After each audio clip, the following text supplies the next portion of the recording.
मोहब्बत और दुआ बहुत समय पहले की बात है। एक गांव में अली नाम का एक नेक दिल लड़का अपनी माँ के साथ रहता था। उसकी माँ बहुत सादगी पसंद और अल्लाह की शुक्रगुजार औरत थी। अली के पिता का कई साल पहले इंतकाल हो चुका था और अब अली ही अपनी माँ का एकमात्र सहारा था।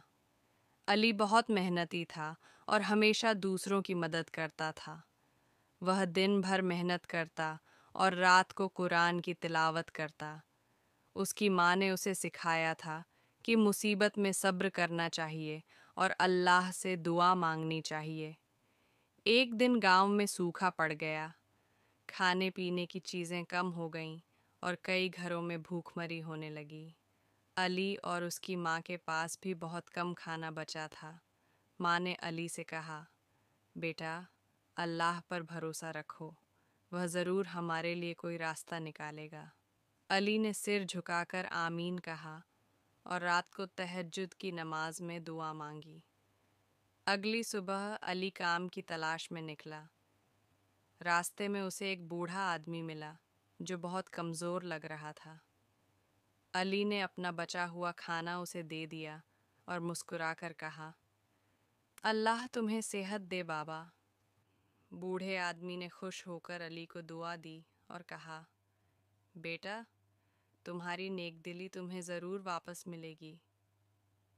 शाम को जब अली घर लौटा तो उसकी माँ दरवाजे पर खड़ी मुस्कुरा रही थी।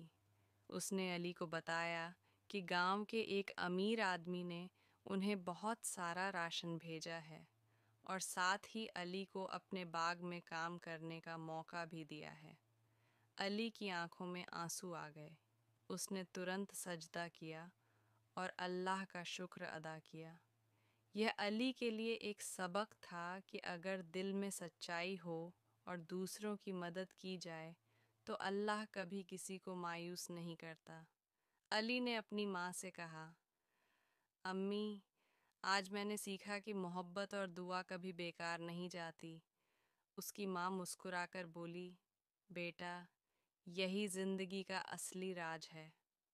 इस तरह अली की ज़िंदगी बेहतर हो गई और वह हमेशा दूसरों की मदद करता रहा। अल्लाह ने उसकी नेकियों का बेहतरीन इनाम दिया और वह एक कामयाब और नेक इंसान बन गया।